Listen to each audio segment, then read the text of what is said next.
Então, neste momento, convidamos a todos a assistirem à palestra Institucionalização da Educação à Distância em Universidades Públicas, com o professor palestrante, professor doutor Daniel Mil. Uma breve apresentação do professor Daniel Mil. O professor Daniel Mil é professor titular da Universidade Federal de São Carlos, UFSCar, com formação e expertise em educação à distância e integração de tecnologias no ensino-aprendizagem. Ele é doutor em educação pela UFMG, com pós-doutorado pelas universidades de Coimbra e Universidade Aberta de Portugal. Também é pesquisador bolsista de produtividade em pesquisa do CNPq e é líder do grupo de estudos Horizonte, né, professor? Obrigada. Então, desejamos a todos uma excelente palestra. Professor, tens a palavra, fique à vontade. Obrigado. Pessoal, bom dia. Bom dia. Para efeito de transmissão, você pode me orientar onde é melhor que eu fique, até para visualizar e o ponteiro também. Acho que seria legal. Se eu quiser passar os slides. Isso. Onde eu visualizo? Em qual slide está? Tá só na TV aqui. Eu fico aqui então. Se eu quiser ficar na frente. Isso. É isso que eu queria me localizar. Ele vai habituando a fazer as coisas para o online presencial e acaba tendo que aprender esses detalhes, vendo isso com antecedência. Bom, gente, primeiro, obrigado pelo convite, pela oportunidade de conhecer Pelotas, conhecer a UFPEL, ter um carinho pela região e pela universidade. Acho que agora é um bom momento para vir aqui. No período friozinho ainda, né? Está mais fresco por aqui. Eu já estou um pouco habituado com o frio, porque São Carlos, a cidade que estou morando há 17 anos, é uma cidade fresca também, uma cidade fria. Comparando com a minha terra natal, que o normal são 42 graus na sombra. Norte de Minas Gerais é bem nordeste, bem Bahia, onde nasci e cresci. E aí, mas gosto do frio, então quando eu vim para São Carlos, gostei, me adaptei. Então esse frescorzinho aqui é bom, mas não tá frio bastante para poder me assustar. Então é um prazer estar aqui com vocês, muito obrigado pelo convite ao Cristiano e aos outros colegas que estão aí na luta pela educação à distância, na luta pela educação e tecnologias. Eu preparei aqui uma conversa de acordo com a... You are now muted. De acordo com a encomenda... You are now unmuted. Como eu estudo inteligência artificial, estou tentando traduzir para árabe. Acho que eu vou falar em árabe e ele vai traduzir para português, acho que facilita. Então, a ideia basicamente é que eu trago alguns elementos para a gente poder bater um papo. Eu não quis trazer exatamente uma palestra propositalmente, porque são elementos que a gente pode conversar depois. E eu queria começar destacando a importância dessa temática, a importância por que nós temos que nos preocupar com institucionalizar a educação à distância. Inclusive, a expressão tão difícil de falar para quem tem a dicção ruim com a minha. Institucionalizar a modalidade é muito importante para qualquer aspecto. E a gente começou, ano passado, completaram 30 anos que eu trabalho com educação à distância. Desde 92 que eu venho tentando entender, eu gostei da seara, me envolvo com essa discussão. E a minha formação praticamente toda volta-se para essa perspectiva. A gente começa estudando primeiro material didático, depois salta para a docência, depois salta para a tutoria, a relação com o aluno, a questão do polo, existir ou não existir polos. Então, essa coisa toda parece que é desconexa de tudo, mas a gente consegue juntar tudo isso nessa palavrinha complicada aí, essa palavrinha difícil de falar. Institucionalizar. Então, na verdade, foi um movimento que, com o passar das pesquisas, das reflexões, a gente acabou chegando e, olha, se conseguirmos institucionalizar a modalidade, quase todo o resto se resolve. Então, se a gente resolver conseguir chegar nesse infinitivo, a UFPEL está com a educação à distância institucionalizada. Significa que ela não está mais se preocupando com o esforço docente, não está mais se preocupando com ter bolsa ou não ter bolsa, não está mais se preocupando com o dinheiro que vem, porque automaticamente ele terá que vir, não está mais se preocupando se o professor sabe ou não sabe lidar com tecnologias, porque ele tem que saber, faz parte da docência. Então, é nesse sentido que eu queria começar a conversa. É uma expressão muito importante e é um resultado de um movimento que começa lá do básico. Porque muita gente, quando começa a pesquisar, um mestrando, quando nos procura lá para fazer um mestrado no nosso grupo de pesquisa, no nosso PPG, ele chega, eu quero pesquisar como é que o tutor lida com o professor, como que o tutor lida com o estudante, como é que essas três figuras, tutor, professor e aluno, trocam conhecimento para aprender. Parece muito básico. Se parece muito, para ele, parece muito complexo, parece muito amplo. Mas na prática, isso aí se resolve se a instituição já tiver isso formalmente organizado. Então, nesse sentido que eu queria começar a conversa com vocês. Então, eu trouxe algumas informações, não são exatamente receitas, ao final dou algumas dicas e sugestões, não são receitas também, mas por onde caminhar para a gente poder chegar nesse ponto. Mas eu vou começar definindo. Bom, então, como a colega aqui disse, eu sou da Universidade Federal de São Carlos e ela me apresentou como sendo professor por lá, e eu comentei com ela para dizer que eu sou do Grupo Horizonte, porque o nosso movimento é para esse grupo que tenta se esforçar dentro da instituição. Se for deixar para o Departamento de Educação apenas, como a gente comentava há pouco, onde nós temos mais resistência na instituição é no meu Departamento de Educação. O resto da universidade toda se envolve, aprende, critica, resiste, mas faz a coisa bem. Mas tem um padrão nas nossas universidades públicas, e é por isso que eu coloquei EAD pública do Brasil. Parece que as universidades públicas, quem mais faz a crítica, ou quem mais resiste, ou quem mais tem até o preconceito, parece que são nossos pares e os nossos ímpares do Departamento de Educação. Então, para mim, eu sou do Departamento de Educação, mas eu acabo me identificando porque o nosso esforço para movimentar a instituição como um todo, a engenharia, a computação, o Centro de Ciências Humanas, o Centro de Ciências Agrárias, o Centro de Ciências Exatas, todo mundo acaba se juntando mais pelo movimento do grupo de pesquisa do que, ou pela Secretaria-Geral de Educação e Ciências, do que especificamente pelo Departamento de Educação. É mais por uma questão de identidade mesmo.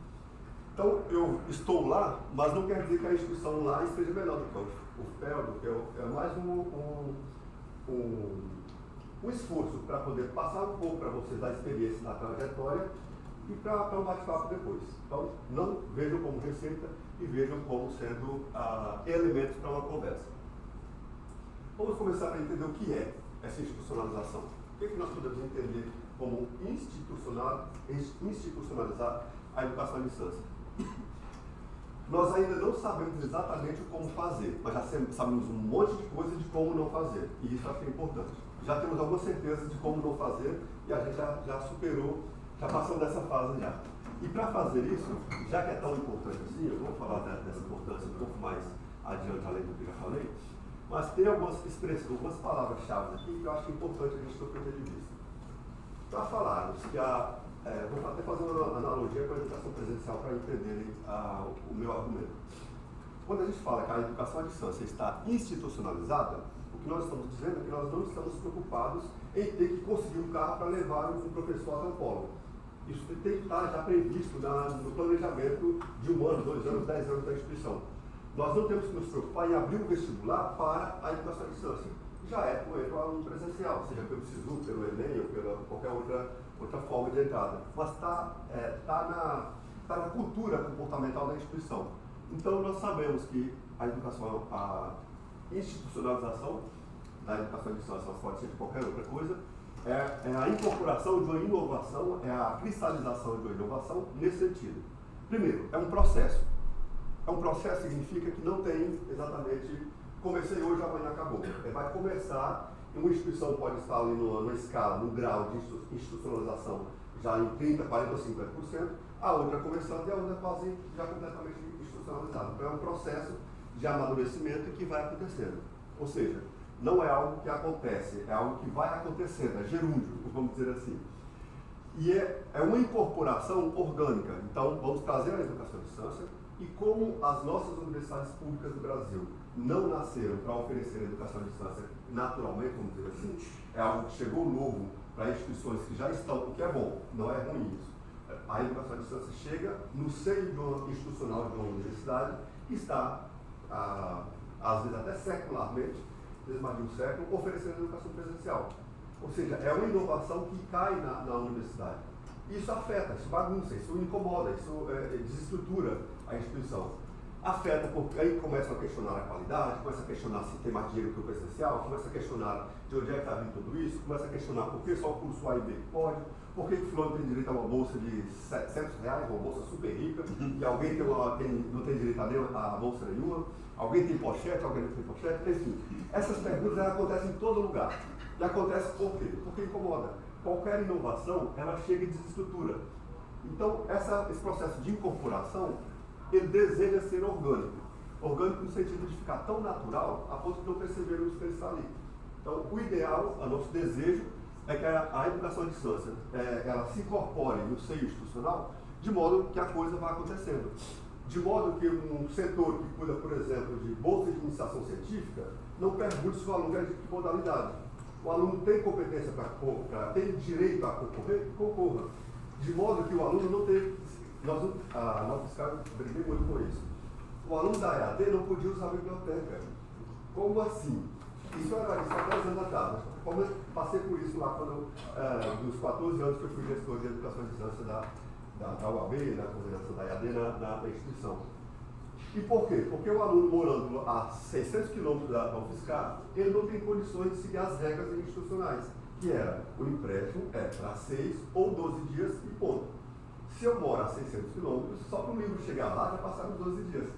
Significa que nós temos que pensar num processo que possa incorporar esse atendimento ao aluno para acessar a biblioteca de um modo interessante o suficiente que atenda aquele perfil de aluno. E o que aconteceu lá no outro caso? Para os alunos da EAD, tinha que ser ao menos 30 dias. Então, o mesmo livro, naquele processo, tinha que levar. O aluno podia pegar e depois, em 30 dias, ele devolveria. O aluno da educação presencial, em 12 dias. Então, nós tivemos que mudar a estrutura do setor básico para a universidade, chamado biblioteca, para atender o aluno da EAD. Então, quando estiver organicamente incorporado, essa pergunta precisa ser feita. É aluno da instituição? É. Ponto. Então, o que um presencial tiver direito, o outro também tem que ter direito. Obviamente, com alguns detalhes aí na forma de atendimento de um aluno ou outro. Por exemplo, iniciação científica foi um motivo de muita briga, ônibus, atendimento e transporte público.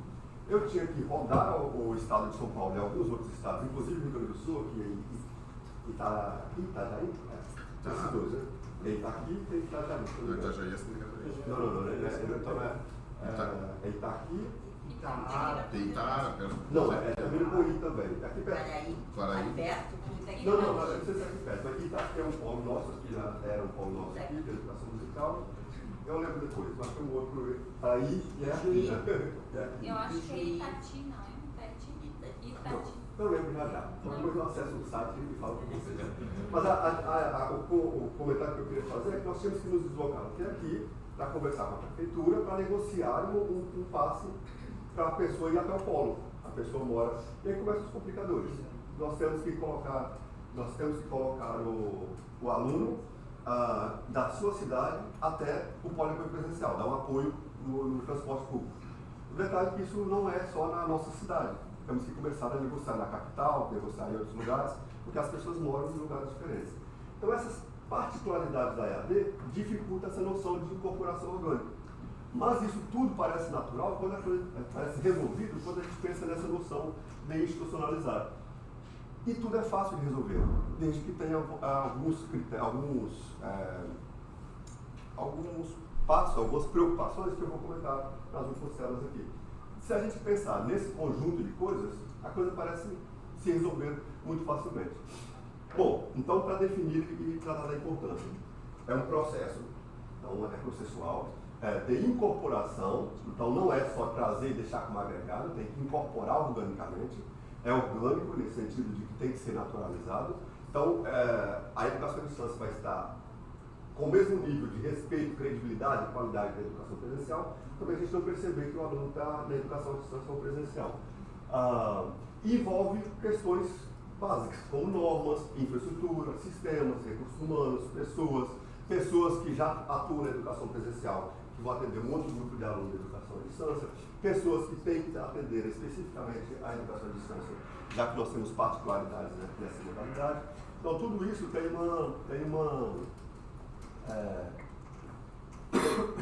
tem uma questão a ser avaliada, analisada e modificada, se for o caso, para a gente ter organicamente incorporada a EAD. Isso é uma primeira definição, que para mim tem muito a ver com a mudança de comportamentos. Alguém do setor de biblioteca, alguém do setor de matrícula dos alunos, tem que mudar o comportamento e parar de perguntar se o aluno é da educação da educação presencial. O departamento tem que mudar o comportamento, a ponto, inclusive, como o meu, de educação à distância, estou percebendo mais bonito ali, o lugar de estar dando aula com o Rio lá, bacana, um grande canal. Nós temos que parar de perguntar no departamento como o meu de educação se o professor vai dar aula para educação de distância presencial. Porque na nossa universidade não está institucionalizada ainda a carga, o esforço docente do professor, a carga de trabalho do professor. No meu departamento, eu conto o meu trabalho com EAD para progressão e para promoção profissional, mas não conta para as aulas na carga de trabalho semestral. Então, nós temos que dar 2 aulas ou mais para a educação presencial. Adicionalmente, eu decido se quero ou não trabalhar na educação à distância. No departamento de matemática já incorporaram, então eu vou dar aula para graduação. Se é presencial ou à distância, não faz diferença. Isso é muito importante para uma universidade, não perguntar isso. É graduação? É da universidade? Vou trabalhar com a disciplina que eu tenho formação adequada para isso? Então, que diferença faz? Então, nós temos a obrigação de atender aqueles alunos de qualquer jeito, e o problema começa a sentar em algumas questões, como, por exemplo, uma pochete, uma bolsa. Muitos professores se envolvem, especialmente no meu departamento, porque tem a bolsa. Mas se você retirar a bolsa, começa a desmanchar o processo. Não é reduzir o financiamento, não é reduzir o dinheiro. É trazer esse financiamento para, assim como tem para a educação presencial. Eu não tenho meu salário para trabalhar com a educação presencial? Então, esse meu salário é para trabalhar com a educação. Agora, se é presencial, a distância é um detalhe, desde que eu tenha competência, goste, queira e tenha a necessidade de fazer isso, e faça isso. A gente conversa depois sobre bolsa para a gente poder esclarecer isso. Mas para resumir, então essa questão de mudança de comportamento, para mim, é extremamente importante. Então, não perder de vista essa busca pela cristalização de uma inovação, de uma nova modalidade da instituição, e isso de modo orgânico. Uma última coisa antes de passar para essa próxima tela, que é basicamente uma recapitulação do que estou dizendo de modo mais organizado. Quando a gente fala em educação à distância, quando a gente fala em incorporar a educação à distância numa universidade pública de educação tradicionalmente presencial, nós estamos falando, na verdade, de um incômodo que essa modalidade tem historicamente em termos de preconceito e de resistência. E é importante sabermos disso. Importante porque nós temos na legislação 8 modalidades educacionais, não são só 2. Mas parece que o problema de todo mundo é com a educação à distância. Porque nós temos uma má fama histórica aí, seja pela questão da qualidade, seja pela questão da avaliação, seja pela preocupação que eu conversava ontem e hoje com o Cristiano aqui, sobre como nós estamos muito irrisório em termos quantitativos, comparando com a educação particular.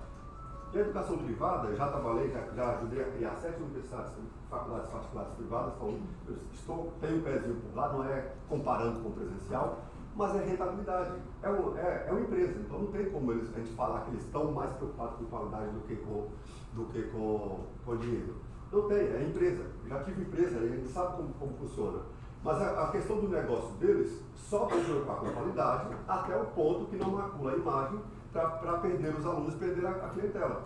Então, essa lógica, quando a gente coloca 90% dos alunos da EAD de escolas privadas, comparando com 10% presencial, que já chegamos até a 22% pública, já chegamos até a 22% de alunos públicos lá no auge da UAB, comparando com quase 80%, aí, 75%, 77% privado. Só que esses quantitativos é muito irrisório ainda. Deveria ser ao menos metade, porque ao menos teríamos condições de comparar a qualidade presencial e virtual. O que eu quero dizer é que esse preconceito que nós temos com a EAD bagunça o coreto de entendimento, que as pessoas bloqueiam e resistem. O preconceito normalmente se baseia a desconhecimento ou a ignorância ou mesmo a uma resistência que seja genuína, que eu acho que é importante também, uma resistência de não vamos fazer valer uma educação à distância que seja... Posso pegar essa? Não sei se era exatamente para mim, mas vai que não era. Obrigado, viu?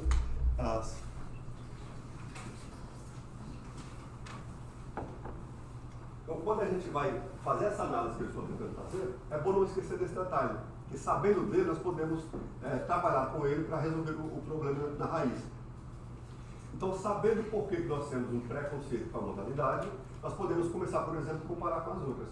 Eu não conheço uma universidade que resiste um trabalho com estudantes com deficiência, que é uma modalidade. Todas as universidades têm um movimento feito aí no Brasil e no mundo de que nós temos que atender a todo cidadão. E todo cidadão envolve também o cidadão com deficiência. O cidadão que não enxerga, o cidadão que não ouve, o cidadão que tem alguma dificuldade locomotora. Então, existe uma modalidade chamada educação especial que tem o mesmo status, o mesmo critério que a educação à distância, mas ela nunca é comparada com a educação presencial. Existe uma educação, uma modalidade chamada educação de jovens adultos, que existe historicamente, e você não escuta ninguém fazer nenhuma comparação pejorativa dela com a educação presencial. Então, entendendo as 8 modalidades que tem, educação profissional e tecnológica, educação indígena, escolar do campo, escolar quilombola, se pegar todas elas, a única disputa que tem é a educação presencial com a EAD. As outras não disputam umas com as outras. No máximo, temos um preconceito em relação a uma ou outra, e até temos uma certeza de que o ideal é que ela desapareça. Por exemplo, o ideal é que a educação de jovens adultos desapareça. Por quê? Porque quando ela perder a utilidade, significa que todo brasileiro está alfabetizado. Ela não vai mais, se toda criança estiver na escola, daqui a 2 gerações, nós outros já, que não somos alfabetizados, já não precisaremos mais dela, e automaticamente ela perde a utilidade. Mas a educação à distância, como tem essa carga capitalista, essa carga de ganhar dinheiro, ela tem esse problema, essa relação com o preconceito que é mais delicada. Entendendo disso, tem um montão de coisas, tem um montão de nós que se desatam. Se entendermos essa questão do preconceito, as coisas vão se desatando. E já para mim é muito claro isso quando a gente vai conversar sobre o assunto. Então, recapitulando, aqui deu uma pequena desconfigurada, mas só para vocês poderem entender. Primeiro, a questão que eu falei, é uma inovação e é processual. Então, está na base da... A primeira tela eu tentei falar de importância versus a definição, aqui eu estou traduzindo como caracterização para entender quais são as características básicas. E eu tento categorizá-las em 3. É processual, inovativo, inovação, é multifatorial, não é uma coisa só que leva até aquilo, e também tem um componente cultural e de dinâmica muito, muito importante. Processual em que sentido? No sentido de que temos escalas, temos níveis. Uma universidade pode estar mais institucionalizada do que outra em termos comparativos. A Federal de São Carlos não tivemos mais problemas com a iniciação científica desde uma briga feia que tivemos lá em 2011, porque os alunos da EAD foram proibidos, nós fizemos um movimento, levamos alunos, lotamos lá o setor da Pró-Reitoria de Pesquisa, até que resolveram rever, porque aquilo era muito feio. Então, mas nunca questionaram o aluno de educação à distância concorrer às bolsas de iniciação científica da instituição. Até então, podia fazer iniciação científica, de graça, voluntário, e nem tinha edital para eles, era meio que escondidinho. Aí nós tivemos que mudar isso. Então, isso, em teoria, ficou institucionalizado no nível total.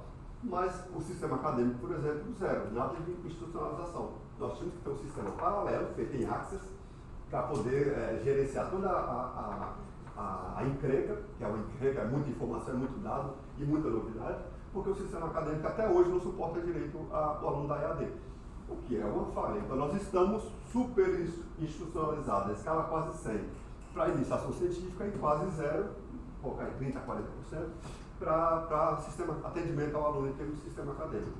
Então, é gerúndio, é escala nesse sentido, de que uma instituição pode estar mais do que outra. Então nós temos uma espécie de matriz taxonômica, um checklist, que se eu preencher aquelas dúzias de itens lá, estaria caminhando para o total. A gente chama de matriz taxonômica mesmo na pesquisa. Além de ser inovação. Então ela incomoda, ela rompe, ela desestabiliza a instituição e, portanto, sabendo disso, vamos cuidar dessas... Em qualquer empresa, em qualquer organização, quando você coloca uma novidade, tem uma forma de lidar com aquilo para ser menos traumático. E nós estamos sabendo disso, já tem estratégia de como fazer isso. Por exemplo, preparando os professores, formando os alunos de como se estuda à distância, formando os alunos presenciais para quererem fazer disciplina à distância, de modo que todo aluno presencial ou virtual faça disciplina presencial ou à distância, de acordo com o que eles quiserem. Não exatamente porque eu sou da EAD e eu sou do presencial e ponto. Multifatorial. O que quer dizer? Quer dizer que nós temos que nos preocupar com aspectos técnicos, com aspectos... Me ajudar? A partir acho que eu vou conseguir. seguir o nosso cronograma. Tem aspectos técnicos, tem aspectos de recursos humanos, tem aspectos pedagógicos, tem aspectos financeiros. Então, é um conjunto de coisas, apesar de alguns desses aspectos ficarem mais evidentes que outros. Por exemplo, quando a gente fala em bolsas de UAB, parece que é uma coisa ruim ou que incomoda falar que talvez o ideal fosse acabar com as bolsas para resolver o problema. Isso não quer dizer que o problema do financiamento se resolveria. O que eu quero dizer basicamente é o seguinte: quando eu falo em institucionalizar a educação à distância, a questão do dinheiro vir na matriz orçamentária seria uma solução em tanto. Por que ninguém quer fazer isso? Porque isso acaba indicando que todos os anos o dinheiro tem que vir ou não. A UFSCar parou de oferecer vestibular de 2013 a 2016, 2013 a 2017, porque lá com a mudança lá do governo, saída da Dilma e tudo mais, acabou que o dinheiro meio que sumiu para a EAD. E o que aconteceu? Nós paramos os vestibulares. Aí as engenharias meio que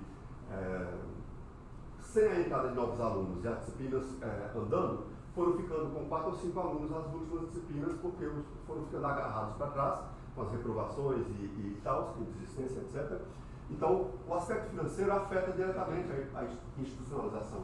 Se o dinheiro viesse para a matriz orçamentária, como é do presencial, nós já sabemos. O curso de engenharia presencial seu, em civil, por exemplo, ou elétrica, eu tenho certeza que ele sabe quantas vagas vai ter todo ano. É meio que fixo já. Pode ter uma variação ali de irrisória incremental de 5 ou 10 alunos por ano, mas é tipo assim, 50 vagas por ano, 25 vagas por ano. Por que não tem a mesma coisa na educação à distância? Isso só é possível se pensar nos aspectos pedagógicos, técnicos e financeiros daquela instituição, obviamente afetando também o normativo, as resistências, as questões endógenas e exógenas, internas ou externas da instituição. Então essa questão do multifatorial é importante. A gente não achar que eu vou institucionalizar se eu pegar apenas os aspectos técnicos, apenas os aspectos normativos. A UFSCar, lá em 2009, já estava tudo normatizado, tinha regra para tudo. Já estava, beleza, 2009 para 2012, a gente, só que na prática não, porque a questão técnica e a questão logística não estava. Então assim, tinha a norma, mas não tinha como executar em termos logísticos. Para a gente pegar um carro que não era tutor, não tem vínculo formal com a instituição. Então ele não podia entrar no carro oficial para ir para um polo. E ele que tinha que atender os alunos. Então tinha a norma de como ter o polo e ir para o polo, mas o tutor que é virtual, que é quem mais eu queria conversar com o aluno presencialmente, não podia entrar no carro. Então tivemos que mexer com o financeiro, licitar uma empresa de carro à parte, que pudesse entrar qualquer pessoa, qualquer cidadão brasileiro, para ir até o polo. Então essas coisas a gente acaba só percebendo, mas para entender o todo, ela só fica naturalizada se entendermos. Ela é multifatorial. E quais são os fatores? Aí listar todos, detalhar naquela matriz taxonômica, naquele checklist que eu comentei agora há pouco. E por fim, temos esse aspecto que para mim é muito importante. Só depois que entendemos direito ele, comentei com vocês, lá em 2006 para 2007, começamos a pesquisar a educação à distância na UFSCar, mas desde 92 que eu me envolvo com pesquisa e ensino à distância, e a gente não percebia, até agora, 2014 para 2015, de como é importante entender que a institucionalização, ou a incorporação da EAD, tem um componente dinâmico e cultural muito forte. Até passando pela resistência, pelo preconceito ali. Mas principalmente nesse sentido, de que eu possa avançar ou retroceder. Isso é importante saber desse detalhe, parece bobo, mas quando eu penso nessa dinâmica que é a EAD, por exemplo, em 2014, a gente estava com um nível de institucionalização na UFSCar muito alto. Caminhava de 80% para 90% já. Estava já projetando que até 2020 nós estaríamos oferecendo educação híbrida para qualquer aluno. Só que em 2014 aconteceu uma coisa incomum dentro da instituição. Mudou a gestão com a outra mentalidade e aí caminhamos para um outro ponto.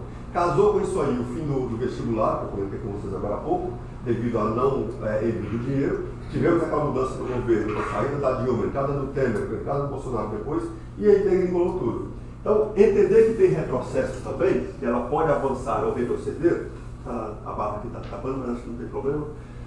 A lógica, entendendo que ela avança ou retrocede, eu acabo entendendo, olha só, então quer dizer que era um pouco mais rígida do que eu imaginava.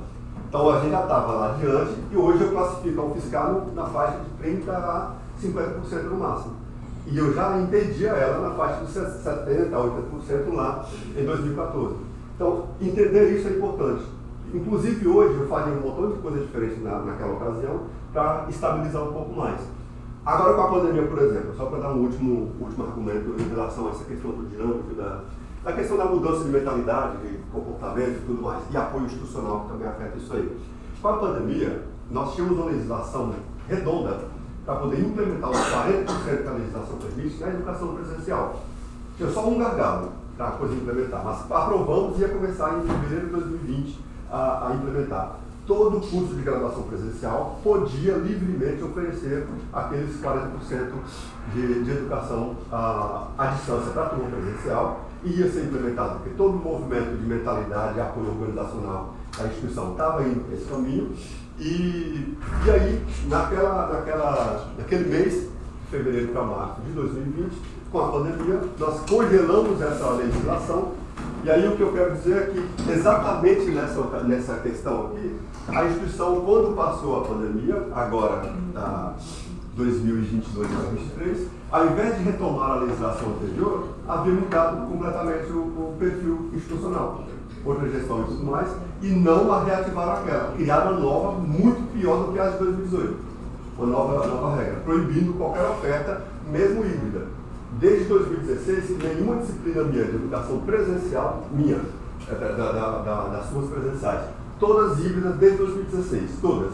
E era autorizado pela instituição. 2023 não me autorizaram. Tem que ser totalmente presencial. E o motivo, a gente já previa, a galera da EAD, os pesquisadores de EAD, começamos a discutir isso no começo da pandemia. Nós sabemos que vai respingar na modalidade essa coisa chamada ensino emergencial, essa coisa chamada educação remota, porque não estão fazendo da forma adequada. Porque o nome educação remota, o nome ensino emergencial, isso foi inventado para fugir da legislação e da qualidade. Foi propositalmente instalado naquela ocasião. As universidades, os governos municipais, estaduais e federais criaram um outro nome, porque se chamasse de educação à distância, tinham que fazer pelos princípios da educação à distância. E isso ia ficar muito caro, muito confuso, muito bagunçado, muito trabalhoso, ia exigir coisas que nós não tínhamos naquela ocasião. Então vamos dar um apelido de educação remota, de ensino emergencial, de EMP e por aí vai. Ensino não presencial, mas no fundo isso é um tipo de educação à distância, o que incomoda alguns argumentos. Mas o que eu queria dizer é que isso acabou respingando, a nossa dúvida no começo era se seria um respingo muito positivo ou muito negativo, ou as duas coisas de modo perceptível. Respingou, mas no caso das universidades, ao menos as que eu tenho analisado, que eu não está entre elas por enquanto, mas que eu tenho analisado, respingou no caso da fiscal de modo negativo nesse sentido. Porque muitos professores tiveram que passar por uma formação, perceberam que era bacana, começaram a oferecer, e aí vieram com argumentos propositivos. O preconceito começou a ficar menos forte e tivemos mais adesão. Temos mais adesão atualmente para a modalidade em termos de docência e de discência na instituição. Já tivemos até greve de aluno presencial contra a EAD na UFSCar, lá em 2009, 2008 e tudo mais. Mas só que esse processo todo que aconteceu lá naquela ocasião, hoje não aconteceria. Porque a turma da educação presencial eles são mais afeita à educação à distância. Professor, docente, gestores e tudo mais. Mas o que veio de ruim aí nesse caso? Porque muitos professores, aqueles que não querem trabalhar tanto, vieram com a proposta de oferecer só educação à distância a partir de agora. Eles não queriam mais oferecer educação presencial, queriam ficar em casa com o materialzinho deles lá no Moodle ou no Classroom, e a partir daí a reitoria teve que bloquear a pró-reitoria de graduação, e aí que eu falei, é um respingo, foi necessário, mas até eu, que já oferecia desde 2016, foi suprimido. Então, o meu processo não passa na pró-grade, na pró-reitoria de graduação, mesmo eu sabendo que eu não estou nesse grupo de professores charlatanistas, assim, de que queria só aproveitar ali as facilidades da educação à distância. Então, assim, o que eu quero com esse argumento é só arrematar, que a mudança de mentalidade ela é muito importante, a instituição como um todo, professores, alunos, servidores técnicos, servidores docentes, os gestores, e todos eles entendam a modalidade como sendo uma forma de educar que tem qualidade em diferentes aspectos, que tem limitações em outros aspectos, mas que ela pode ajudar a instituição a atender mais pessoas de modo gratuito e tudo mais, e também organizar esse processo de uma forma mais tranquila e com melhor qualidade, atendendo os estudantes. Podemos voltar em algum ponto que vocês queiram a partir desses argumentos. E aqui eu faço uma brincadeira com a canoa, que a gente tem aquela... É importante saber como é que se compõe. Se nós fizéssemos aqui, vamos fazer um movimento de estudar aqui, a institucionalização da educação à distância na UFPEL, aqui na Federal de Pelotas. O que é preciso? Com quantos paus se faz uma canoa? Quais são com quantos elementos se faz essa institucionalização? Quais são os principais? Vamos começar por onde? Quais são os aspectos que compõem essa matriz taxonômica que a gente chama de checklist aí? Então a gente percebe que é um pouco mais complexo do que fazer uma canoa. É uma tecnologia processual, administrativa, um pouco mais complexo do que a gente pegar ali um pedaço de tronco, não pode ser qualquer tronco, senão afunda, então tem que ser um tronco com certa densidade, tem que preocupar com algumas questões ali de ergonomia e etc e tal, de engenharia para não afundar e por aí vai. Então fazer uma canoa não é fácil, não é uma tecnologia tão simples assim. Mas nós sabemos com quantos paus se faz uma canoa, nós sabemos que é só, do ponto de vista genérico, do senso comum, é só abrir um buraco e etc e tal, e com certo design ela não vai afundar, com certa densidade não vai afundar. Não é assim, se a gente for pensar os elementos, a composição e a constituição dos fatores que afetam a EAD como novidade na instituição. E aí tem algumas coisinhas que eu queria falar com vocês.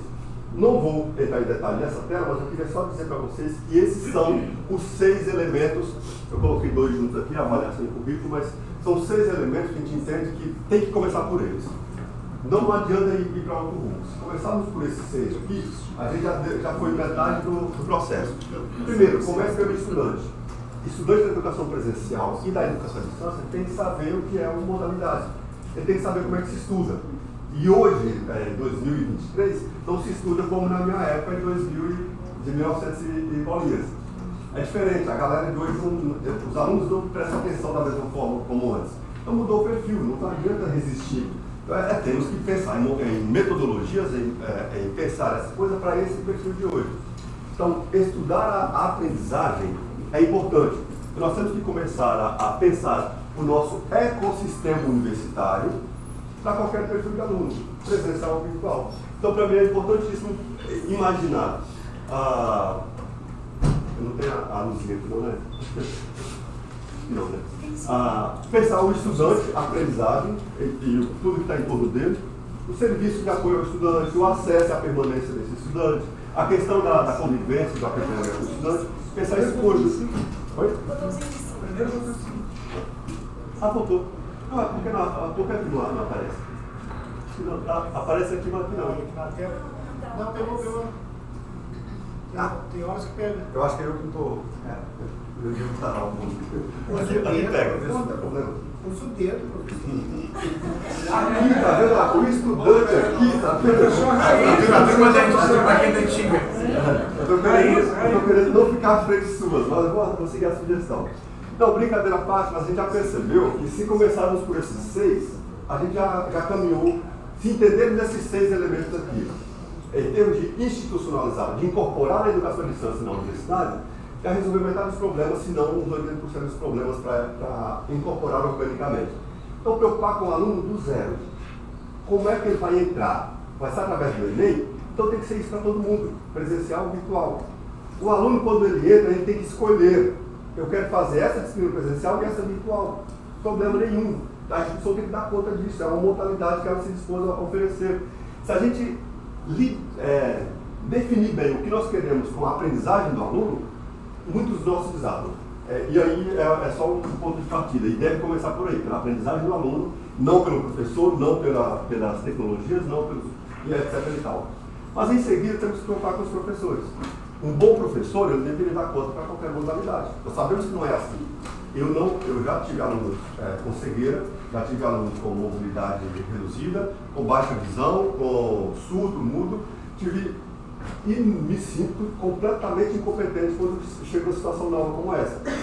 Mas, em teoria, sendo pedagogo, sendo um professor formado para dar aula, eu teria que dar conta de dar aula para qualquer cidadão.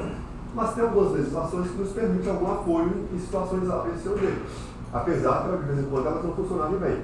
Por exemplo, para um aluno surdo-mudo, a legislação diz que a universidade tem que me ajudar com o apoio de um especialista para dar um apoio naquela disciplina. Nem sempre dá certo. Há um ano atrás eu tive que desembolsar R$2.500 para pagar um especialista, que a universidade não me pagou e o aluno estava lá. E aí acaba que a gente tem que se virar com essas coisas, e brigar com a instituição para, olha, então não aceita o aluno. Não vai fingir de boazinha trazendo os alunos. Eu tenho um problema sério de briga com a instituição com alunos indígenas. Nós temos mais ou menos umas 30 linguagens, não sei exatamente como dá para falar que é o idioma, mas línguas maternas de alunos indígenas. Nós temos vestibulares indígenas, vestibular para educação especial, vestibular para MST, pessoas do campo, a educação do campo. Então, esses vestibulares entram um público que eles entram junto com todos os outros alunos. E é comum estar dando aula para um aluno de física ou de química indígena. E aí eu descubro que ele nunca faz pergunta, porque ele não está entendendo a minha língua portuguesa. Ele não está entendendo o que eu estou falando. Só depois de 1, 2 meses é que eu vou perceber que ele não fala a língua portuguesa. Ele fala a língua pataxó, ranho. Ele fala a língua dos tupis, sei lá, de acordo com o público. E aí a instituição tem que se preocupar. Não, isso é fato, viu? Não estou dando exemplo, não. É exemplo inventado. Aconteceu de fato. Até aluno da física e da química. E aí chega em sala de aula, alguém deveria preparar esse aluno e esse professor para atender esse público. Para a EAD é igual. Eu tenho que saber dar uma aula à distância ou uma aula presencial. Eu tenho que saber que algumas tribos indígenas não permitem homens e mulheres conversar. Se eu concordo com isso? Claro que não, mas eu tenho que saber que a cultura dele não permite. Então, e as minhas aulas começam sempre, todas as minhas aulas, depois da lista de presença, colocar 3 alunos para conversar. E eu percebia que um aluno indígena levantava e saía da sala toda vez nesse momento se tivesse uma mulher no grupo. Eu só descobri depois que a disciplina acabou. E a tribo dele não permite. Antes de casar, ele não pode conversar com mulheres que não a esposa, que não a família. Como é que eu vou adivinhar isso? Então, a universidade, já que ela aceitou o público da EAD, já que ela aceitou o público da educação indígena, ela tem que preparar os professores. Então, preparar os professores, preparar para trabalhar com tecnologia digital, com inteligência artificial, com o quadro GIS, enfim, formação pedagógica é essencial e tem que me preocupar com isso. Então, não perder de vista que o segundo ponto é esse aí, acho que é um bom começo. Depois vem materiais didáticos, que envolve conteúdo, que envolve tecnologias de mediação, que envolve todo aquele resto de questões, especialmente aquelas comunicacionais de feedback, de interação, passando por questões da gestão. Não percam de vista isso aqui, porque especialmente isso aqui, ó. Quando a EAD entra no PDI, entra no projeto pedagógico do curso, a coisa se desamarra muito facilmente. Inclusive em termos que a gente conversava mais cedo. Eu falei até agora há pouco que tinha um gargalo.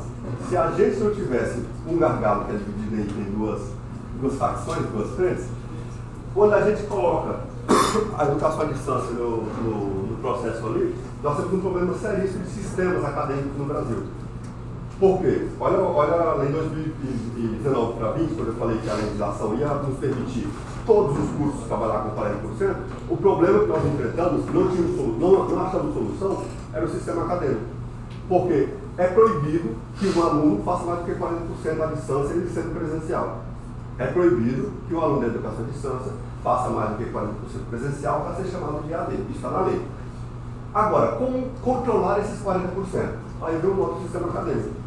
Nós tínhamos que arrumar uma forma, que para mim passa pelo sistema acadêmico, de que esses sistemas institucionais permitissem que o aluno A, o aluno José e a Maria, escolhesse o caminho que quisesse, mas alguém tinha que controlar para ele não estourar os 40% do EAD, ele sendo presencial, ou não estourar os 40%. Isso começa onde? Lá na ficha de caracterização da disciplina. Então, fazer isso do ponto de vista técnico, do ponto de vista de sistemas, é necessário uma reestruturação dos nossos sistemas, que eu te falei ontem. Se nós tivéssemos um sistema que permitisse isso aqui, todo o resto já está pronto. Nós já sabemos fazer todo o resto, fazemos desde 96, eu não sou mais programador. Eu saí da computação. Então, nós precisamos de pessoas que entendam para criar um software acadêmico. Não sei porque o governo não cria um para todas as instituições. Nós temos tanta similaridade entre as instituições e a gente não usa. Não, pode dar problema. Não, fica na Universidade Federal do Paraná, naquele negócio lá, a gente tem que usar o da Paraíba, daí não funciona. Porque a gente está multiplica a partir do processo e não funciona. Nós fomos no assunto das universidades. Mas sendo parametrizado, né? Já que a nossa legislação ela é mais ou menos seguida por todas as instituições, apesar de termos que respeitar a autonomia universitária, mas veja para você ver como é curioso e interessante pensarmos na possibilidade de algumas coisas serem universalizadas, vamos pensar assim, para o Brasil todo. Na UFSCar, nós temos disciplinas anuais, nós temos cursos que nem tem disciplina, a medicina nossa não tem disciplina, o aluno entra e ele convive com professores, a vida pessoal do professor faz parte da formação dos alunos, ele vai para o escritório particular do professor, que é o médico e tudo mais. Então, tem esse formato de curso que não cabe no sistema acadêmico em termos de disciplinas. Tem disciplinas anuais, tem disciplinas semestrais, tem disciplinas semestrais, trimestrais. Então, a própria UFSCar já tem essa pulverização de coisas. Mas nós temos cérebro de programação no Brasil que dá para atender tudo isso. Então, se nós mapeássemos todas as necessidades do Brasil, em termos de cursos, eu acho que é possível criar um sistema que atendesse a esse público inteiro. Então, para mim, é mais falta de conversa e boa vontade do que exatamente de know-how, ou dificuldade de especificidades. Temos, sim, inclusive dentro da própria UFSCar o tempo inteiro, como mencionou da UFSCar. Mas eu acho que nós tivéssemos uma preocupação técnica aqui, gestão e técnica, para fazer, talvez chegar à conclusão que não tenha, mas eu acho que muita coisa poderia ser resolvida. O que eu tenho certeza mesmo, o que eu tenho certeza é que o problema do sistema acadêmico não dar conta disso nos proíbe de fazer coisas mais bacanas na EAD. Isso é certeza. Certeza porque nós pensamos muito durante 6 meses, um grupo de 7 pessoas para especialistas em EAD e na parte de legislação conosco, e esbarramos só nessa parte. Todo o resto foi arredondado, a legislação está pronta lá, engavetada, aprovada pelo Conselho, mas engavetada porque nós suspendemos devido à pandemia. O que está faltando é só um detalhezinho de como é que o sistema acadêmico nosso vai gerenciar isso aí.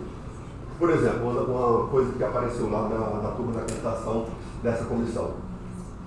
Quer dizer que o professor da disciplina Cálculo 1 vai ter que todo semestre oferecer a possibilidade. Essa disciplina aqui para quem quiser fazer presencial e ao mesmo tempo essa para quem quiser fazer EAD. Nem que sejam 2 professores diferentes, mas vai ter que ter as 2 opções para conseguir atender os perfis acadêmicos de todos os alunos. Mas ele vai dobrar o esforço docente. Não sei se precisa de tudo isso também. Aí tem que ver o sistema acadêmico como controlado e talvez um semestre de um jeito ou um semestre de outro jeito. De qualquer forma, nós temos que pensar nesse pequeno detalhe. O único gargalo que nós ainda temos para poder institucionalizar os 40% ou os 100% que seja da educação de distância, para não termos mais diferença. Eu, particularmente, não concordo de termos essa opção, essa limitação de só 40%. Mas, de qualquer forma, é o que a legislação autoriza atualmente. E aí, para junto com esses 4 elementos básicos do nosso ecossistema universitário, temos também a questão do currículo, importantíssimo pensar na matriz curricular, no programa de formação dos estudantes e também no processo de avaliação. Essa questão aqui de comunicação e avaliação são os 2 principais elementos da forma da educação à distância. Se você pegar a história dos problemas que nós temos de percepção, de preconceito com a EAD, a história inteira vai se hospedar em avaliação e comunicação. Avaliação do fato do professor da comunicação com o aluno, os problemas pedagógicos, os problemas logísticos, financeiros, se hospedam em avaliação e comunicação. Então, não deixar de colocar isso aí para pensar a institucionalização. Caminhando para o final, viu, gente? Já. O que nós percebemos lá quando começamos a fazer pesquisas de educação presencial, trazendo a EAD, trazendo a educação à distância? Já deve ter somando com os alunos que estão agora, uns 10 orientandos meus de mestrado e doutorado que estão nesse foco de pesquisa. Está tentando entender para poder ver se amarra o processo. Nós percebemos que aos poucos, o que era para ser 2 coisas, nós temos que caminhar para cá. A gente previa a educação híbrida como sendo uma tendência, um pouco recentemente, assim, um pouco lentamente, mas algo mais recente. E aí, lá em 2005, quando a UFSCar resolveu trazer a EAD, ela foi se juntando e é um movimento que a gente percebe que, no fundo, é uma percepção do sujeito que vai de duas coisas que se justapostas, até duas coisas integradas. E aí, quando elas se integram, o que nós temos, na verdade, é a liberdade para as pessoas fazerem como querem. O professor oferecer da forma como deseja e quer e consegue fazer bem feito, e aluno escolher daquela forma que ele quer desenvolver e fazer bem feito. Isso aqui é algo que deveria ser simples de se implementar. As dificuldades se esbarram principalmente na compreensão, naquelas questões comportamentais e da dinâmica da EAD. Aí, junto com isso, começamos a fazer pesquisas, entender esse parangolé. Começamos a fazer pesquisas organizacionais, fazer pesquisas comportamentais, fazer pesquisas, inclusive técnicas. Mapeamos 56 das universidades envolvidas na UAB. E aí a gente tem feito esse movimento, tanto nos PPGs, esses são alguns dos meus orientandos que têm pesquisado esse tema, e além de outros movimentos de pesquisas minhas mesmo, como pesquisador do CNPq, pesquisa financiada inclusive pelo CNPq, parcerias institucionais. O nosso grupo de pesquisa, o Grupo Horizonte, tem pessoas da UFSCar, tem pessoas da Unifesp, da Univesp, da Unesp, da Federal de Ouro Preto, da Federal de Minas Gerais, da UNB. Assim, a gente tenta fazer um movimento interinstitucional, porque isso eu acho que coletivamente a gente vai aprendendo e entendendo melhor a encrenca. E aí a gente tem feito esse movimento, inclusive, com o grande apoio do Instituto Federal lá de São Paulo. Além de parcerias com outros países, ir lá tentar aprender um pouco e trazer para cá o que eles estão fazendo de bem feito e o que não estão fazendo também, que muita gente nem está fazendo até hoje, e apesar de a gente achar que está melhor do que nós. E tem muita coisa por lá que a gente já está bem adiante do que eles fazem por lá. Aí, tentando discutir e popularizar, em termos de formação, nós temos lá o EduTech, que é uma pesquisa também, para tentar implementar isso, e o nosso Congresso Internacional de Educação e Tecnologias, do Horizonte, que é onde a gente tenta trazer especialistas para dentro, para entender essa encrenca. Em julho do ano que vem, vamos ter mais uma edição do Congresso, que começou lá em 2012, e todos os anos pares temos uma nova edição, e já estamos também na 8ª turma do EduTech, né, essa formação. O que nós temos tentado compreender, basicamente, é isso aqui. É entender a universidade como uma organização e entender que tem algumas interações entre as pessoas dali.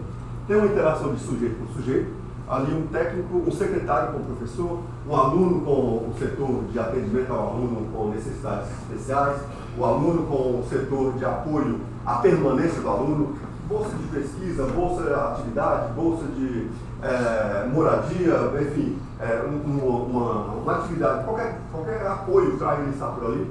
Essa pequena relação entre os sujeitos ali é que vai formando o nosso ecossistema, o nosso sistema de convivência dos alunos, que são onde assenta o preconceito, não um preconceito, na verdade, assim, uma dificuldade real da educação à distância.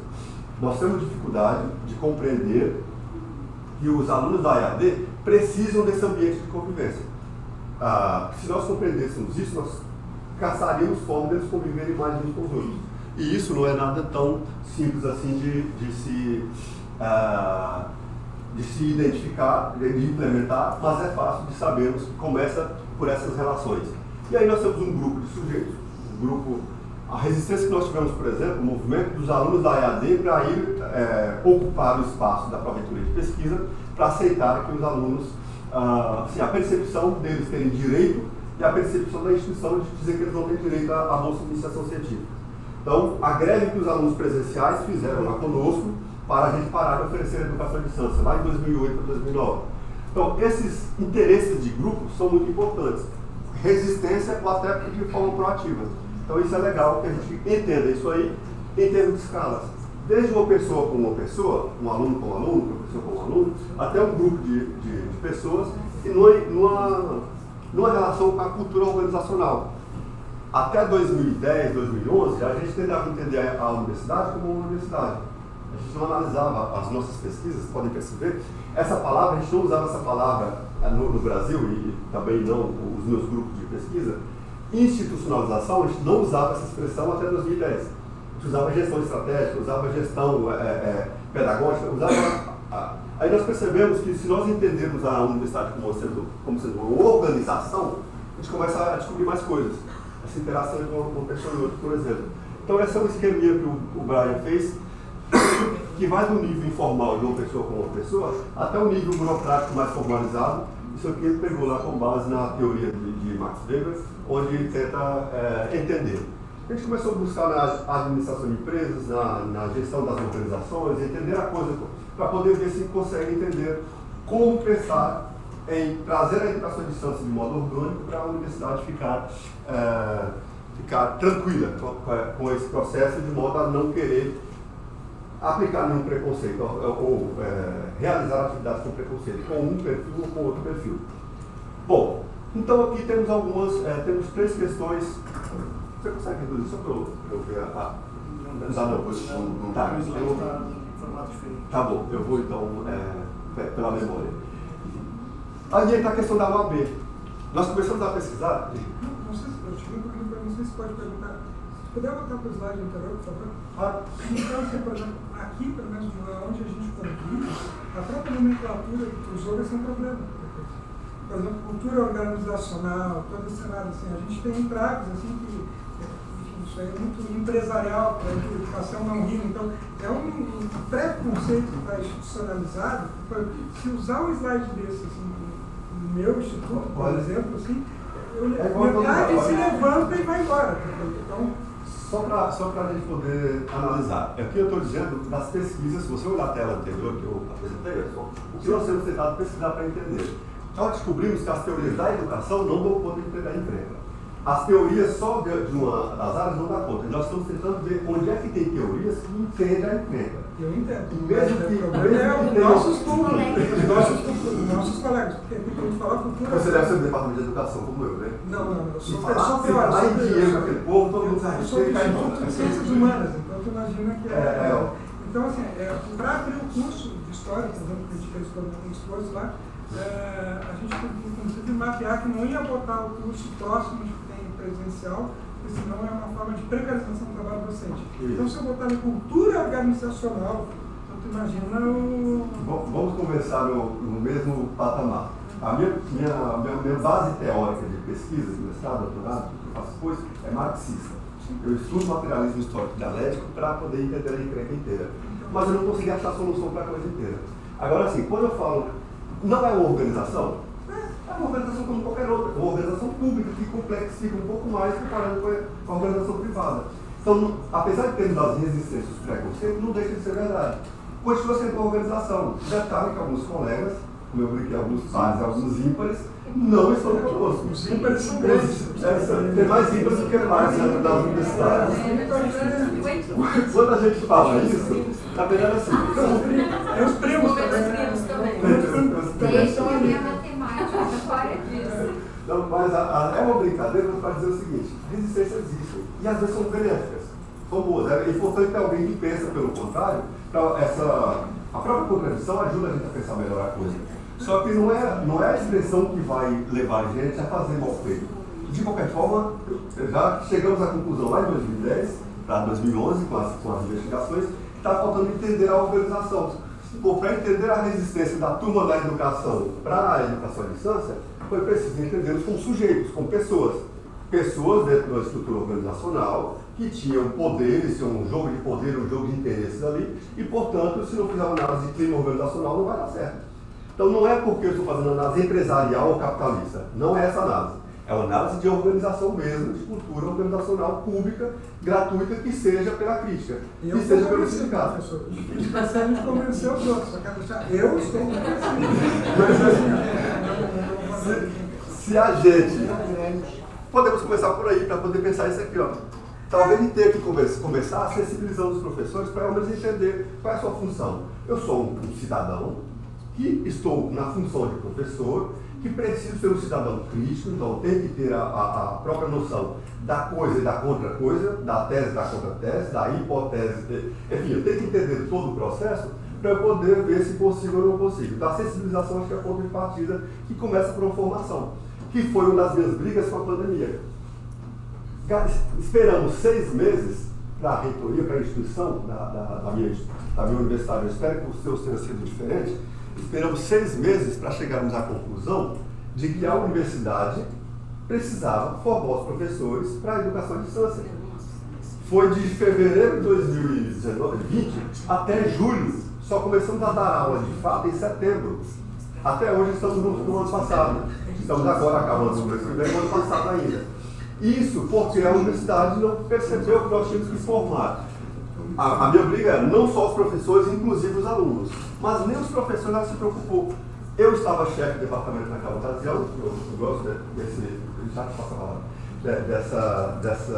desse local de gestor, eu acho que me preparei para isso ao longo da formação. E aí, como gestor, eu comecei a fazer ali dentro mesmo, perguntar quem sabia fazer, entre os meus colegas, nosso departamento é pequeno, tem só 28 professores, e quem queria aprender com os colegas. E começamos a colocar os professores em duplas, para poder preparar disciplinas em duplas. E me coloquei à disposição para uma formação de EAD para todo mundo.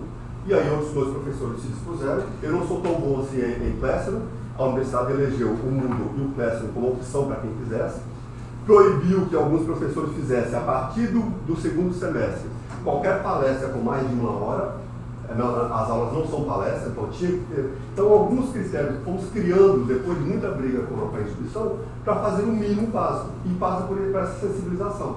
Eu concordo contigo, infelizmente não é privilégio seu, Sr. Rafael, é geral, mas de qualquer forma, assim, nós temos que entender a coisa de modo que não é a palavra que é o problema, é a nossa mentalidade, a mudança de comportamento e de aceitação de que a resistência ela é importante, ela é necessária, mas que é possível que ela é necessário entender a coisa. Entendeu a coisa e vai executar da forma como achar adequada. E é uma questão interessante, por exemplo, os orientantes meus de 2 orientantes de doutorado agora que estão trabalhando com uma instituição pequena, a primeira coisa que chegaram lá disseram para eles, aqui a gente não quer nada de EAD. Imagina se eles tiveram uma formação aqui. Então é muito interessante esse tipo de resistência. Mesmo que seja no fim do mundo, os alunos sabem que dá para aproveitar muita coisa do online para aprender. Os professores aqui não têm mais dificuldade. Mas de qualquer forma, a gente fala mais disso já. Vou passar a palavra para ele depois para você, porque na ordem. Eu vou usar o ortodoxo, breve. É uma hegemonia. Bom, né? Um processo de hegemonia.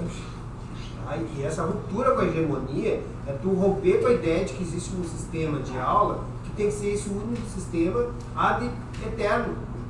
De Platão para cá, como disse o colega ontem, parece que continuamos na mesma situação de Platão. Né? E o pior, enfiado com a cabeça dentro da caverna. Da caverna, né? Esse é o ponto, sabe? Eu acho que as pessoas não entendem o que é, não estão entendendo o que é educação no século XXI. E eu acho que esse é o grande problema institucional. Porque, por que eu falei? Pensa, o SEI. Vocês têm SEI lá? Tem. Eu não sei. O SEI. Eu não sei se o senhor tem o SEI. Nós temos aqui um outro que é o COBOL. Tem o SEI, o Moodle, o COBOL, eles não conversam entre si. Ele joga um para o outro, mas ele reconstrói dentro do outro. Então, não tem como conversar, eu não sei porquê, porque eu não sou programador, eu não entendo como é que isso. O problema não é de know-how de computação, te garanto. Mas eu acho que é uma briga com o programador, ele tem uma hegemonia que ele diz assim, não faço. E aí tu tá fora. Aí o imperativo dos sistemas, né?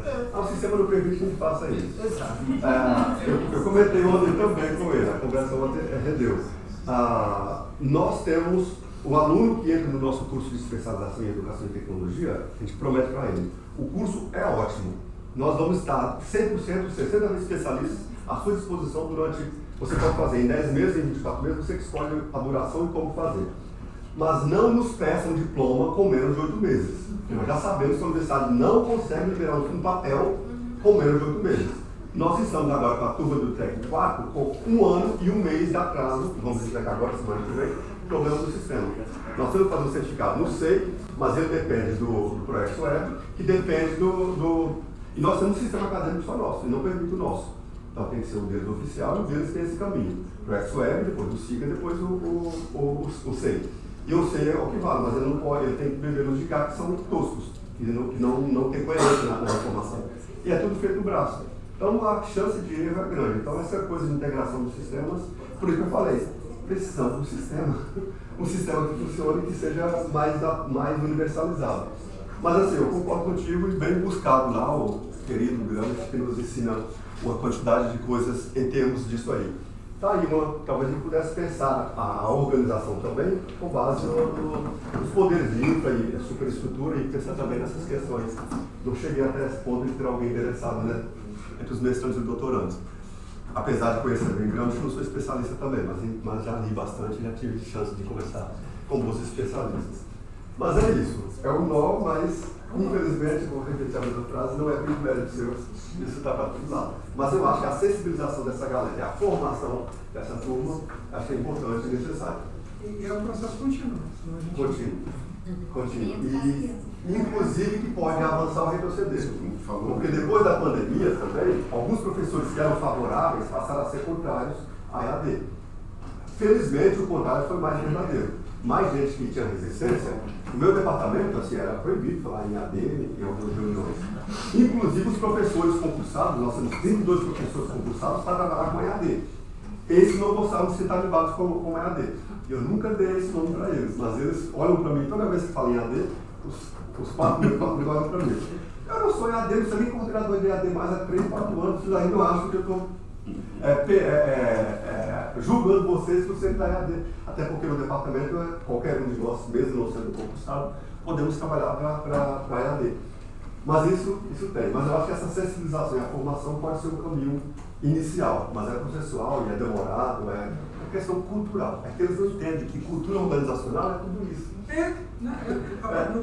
Não te falei no início, a própria nomenclatura, né, leva a uma percepção talvez assim adulterada. Mas a gente discute muito isso, assim, é sempre um embate, nunca é fácil. É uma coisa besta, né? Não, mas se tu está em departamento, tu sabe o que eu estou falando. O departamento de educação é bacana, viu? A direção é. Vamos lá. É interessante observar que a gente, na maioria das culturas organizacionais, principalmente de instituições muito grandes, é uma hierarquia, né? É uma estrutura vertical. Agora, na Web3, nos novos mundos, com criptografia e tudo mais, é uma estrutura horizontal. Então, é interessante a gente ter que pensar que tem que conhecer os meios, se aproveitar dos meios para chegar no fim que a gente quer.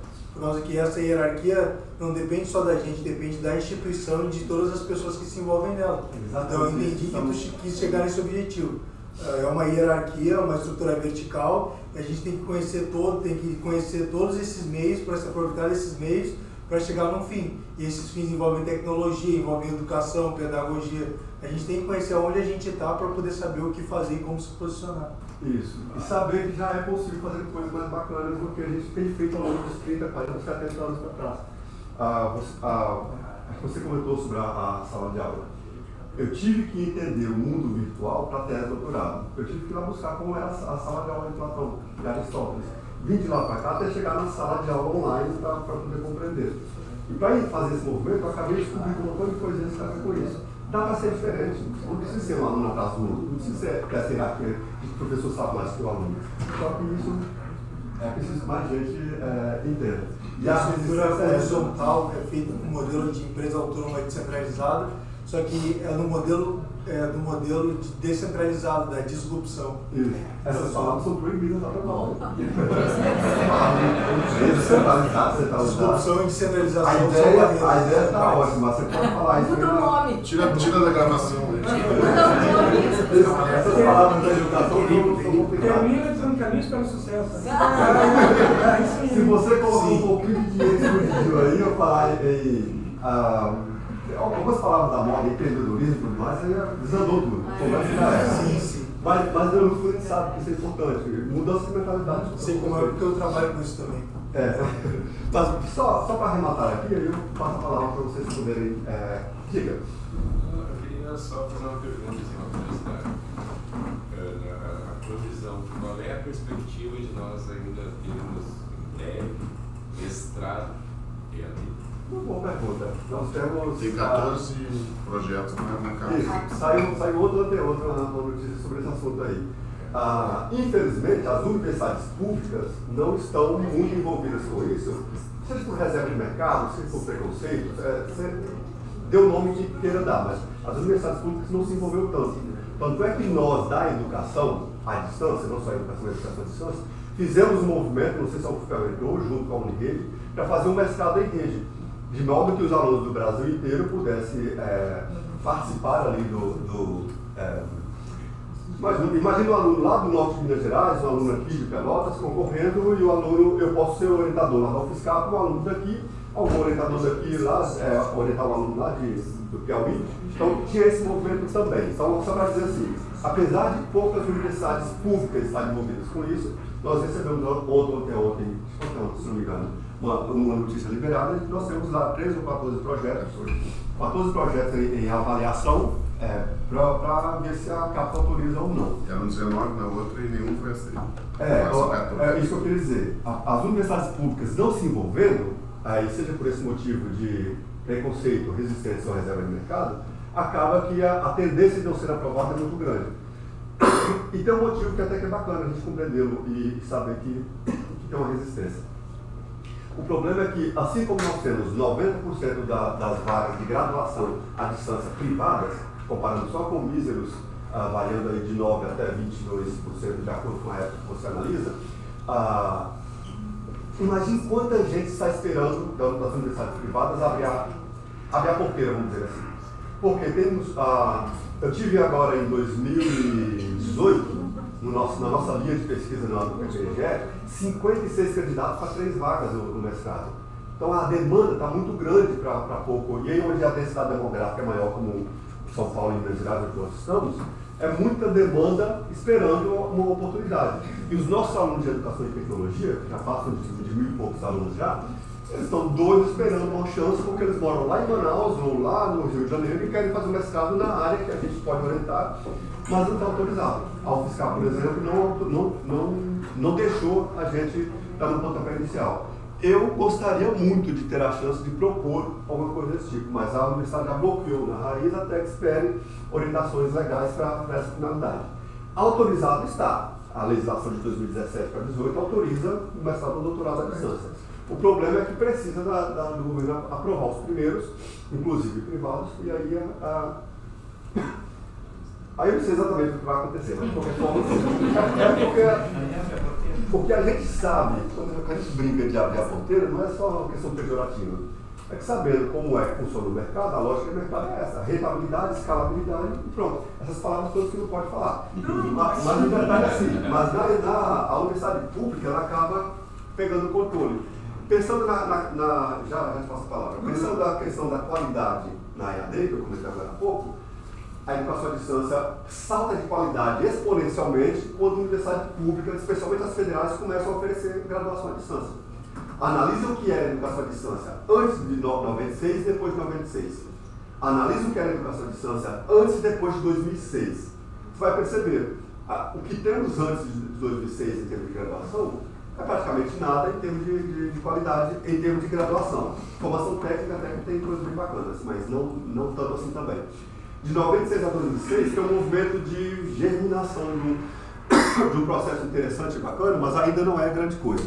Mas se você analisar a qualidade da formação da EAD, da legislação, da prática pedagógica, de tudo de EAD, de 2006 para cá, tudo acontece quando a universidade pública, federal principalmente, começa a entrar, federal e estadual, começa a entrar na EAD, principalmente porque começam a fazer pesquisa. A universidade privada quase não faz pesquisa para poder entender como faz as coisas. E isso muda completamente. Então eu imagino que quando as universidades federais e estaduais entrarem no primeiro, segundo, 10º mestrado ou doutorado à distância, que tudo vai ficar um pouco mais fácil de entendermos os rumos das coisas. Mas nós já sabemos que quando abrir as primeiras públicas, as universidades privadas vão nadar de braçada para ganhar dinheiro, porque tem muita gente querendo ganhar dinheiro com isso. Então, um detalhe importante: as universidades públicas, especialmente as federais, só podem cobrar de especializações. Já cogitaram para a gente, já foram empresas cobrar por nós lá. Vamos abrir um mestrado à distância pago? A gente banca. Tipo, a TAM vai lá e propõe: queremos um mestrado profissional à distância nessa área. Vamos trazer gente do mundo todo para fazer esse mestrado com vocês. A gente banca todo o mestrado. Uma empresa que bancaria é proibido, não pode. Então, como não pode, mesmo para universidades públicas, o que estão esperando? Assim que abrir a porteira, a TAM vai procurar por o PUC, por onde que pode cobrar, e naturalmente o negócio deles, e por aí vai. Mas a minha percepção é toda a expectativa, mas a boa pergunta, porque vi ontem mesmo essa notícia de que temos projetos em aprovação. Eu não sei dos 14 quantas públicas e quantas privadas. Eu não cheguei a olhar o detalhe. Eu acho que só no Paraná, na Taciba, teria uma pública que estava em gestação, né? Eles criaram a universidade virtual, o Estado criou uma universidade virtual, né? Isso. Então parece que a partir dessa universidade virtual teriam um projeto, sobre... Isso, Que maravilha. Só que é outro problema também, por exemplo, a gente tem um limite de 8 orientandos, né? Isso. Então, eu estou sempre no limite, 7, 8, não posso 8. Então, não, umas questões teria que, segundo um gestor de privado, teria que flexibilizar esse limite, porque senão economicamente para ele não é viável.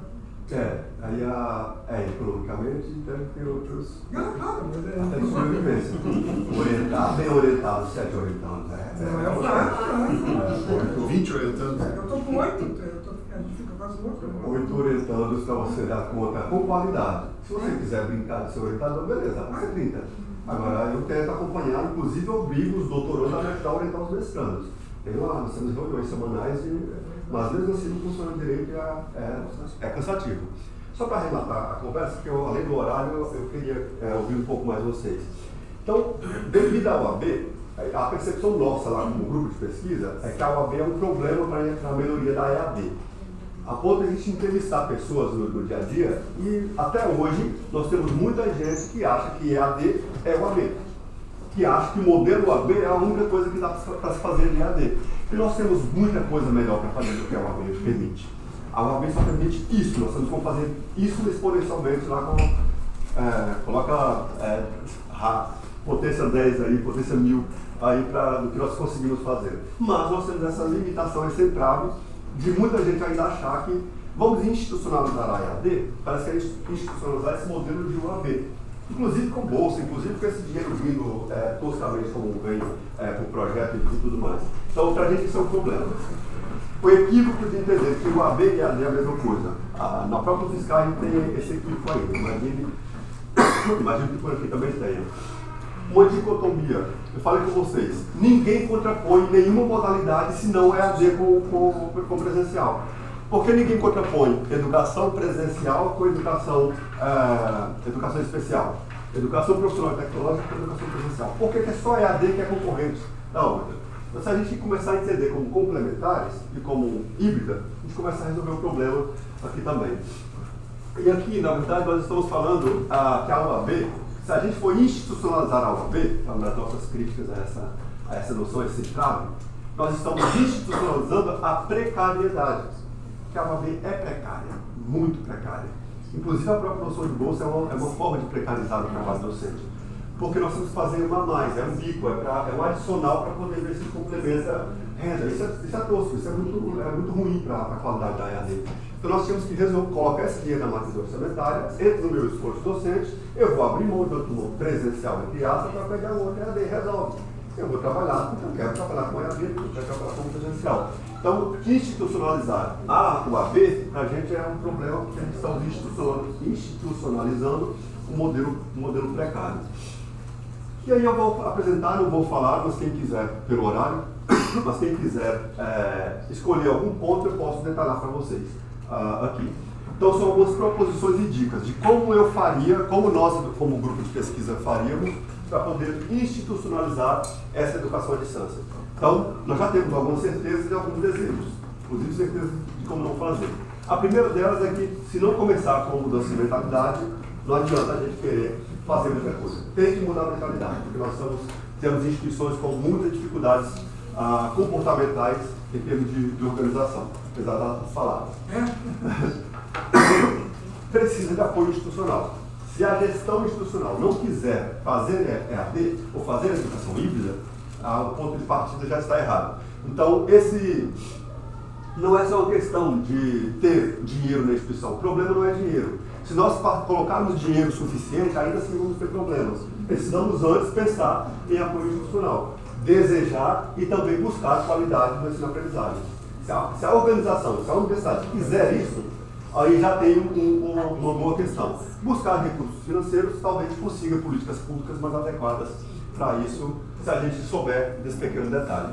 E aí tem mais uns 5 ou 6 sugestões, para vocês poderem ter gestão estratégica. Precisa planejar, não dá para fazer do improviso, precisa organizar as coisas, precisa sensibilizar o público, o grupo envolvido, precisa buscar qualidade, implementar as coisas com um pouquinho mais de cuidado. Algo que eu falei, quando as universidades públicas se envolveram, começamos a fazer pesquisa. E fazendo pesquisa, as coisas ficam mais claras. Se a gente entender como é que um aluno da EAD estuda, que é diferente do presencial, a gente começa a pensar em estratégias pedagógicas diferentes. A disciplina, a organização, ele ali meio solitário, na solidão, com apoio online, isso tudo tem que ser analisado para eu propor uma proposta, fazer uma proposta pedagógica mais bacana, mais interessante para aquele público e tudo mais. Então, entender isso é importante. Fazer pesquisa para mim é essencial nesse sentido. Adequação institucional, não só normativa, também o PDI, também os PPCs, também os sistemas acadêmicos, etc. Isso para mim é essencial. A questão de pensar no... não sei, isso aqui daria para fazer uma palestra à parte, mas é bem legal. A gente tem... Não, é bem legal. Pensar no isomorfismo. Quem sabe o que é essa palavra? É legal, eu não pensava na universidade desse jeito. As universidades tendem a querer se parecer com as outras.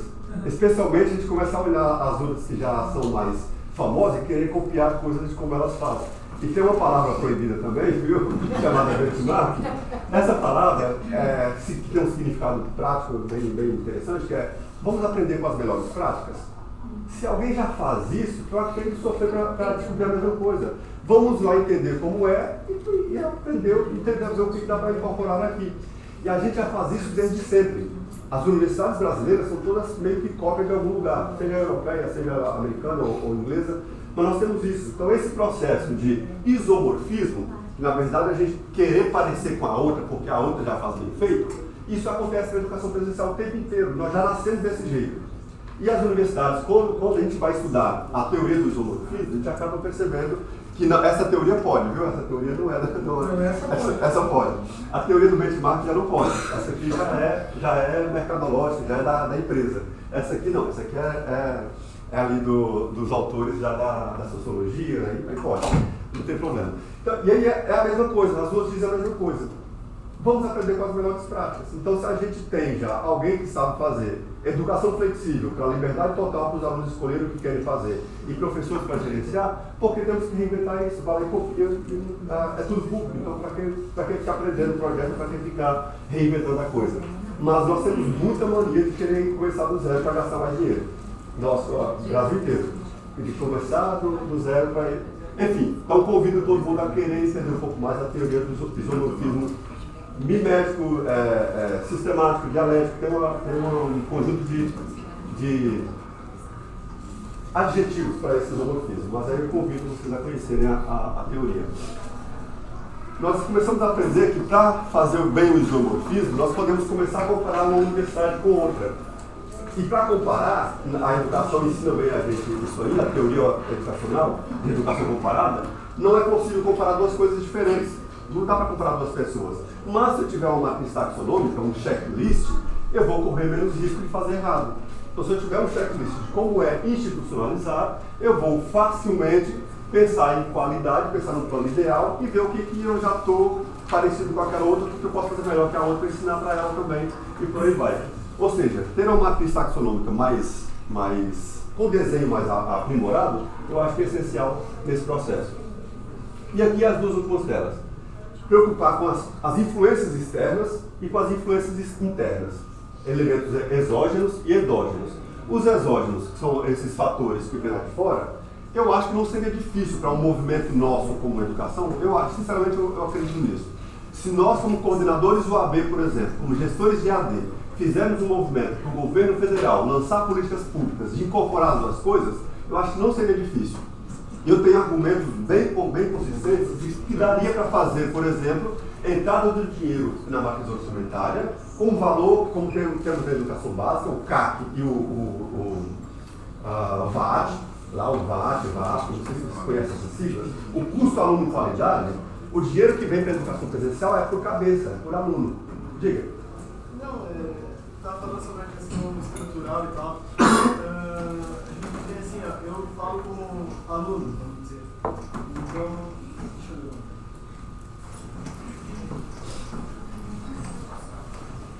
E essa questão de aluno, a gente vê assim, que a diferença entre certas universidades, geralmente ela é privada, que ela tem ela vai liberando as disciplinas conforme a conclusão, né? Conclui a primeira disciplina, depois a tem gente que tem pensado sobre isso.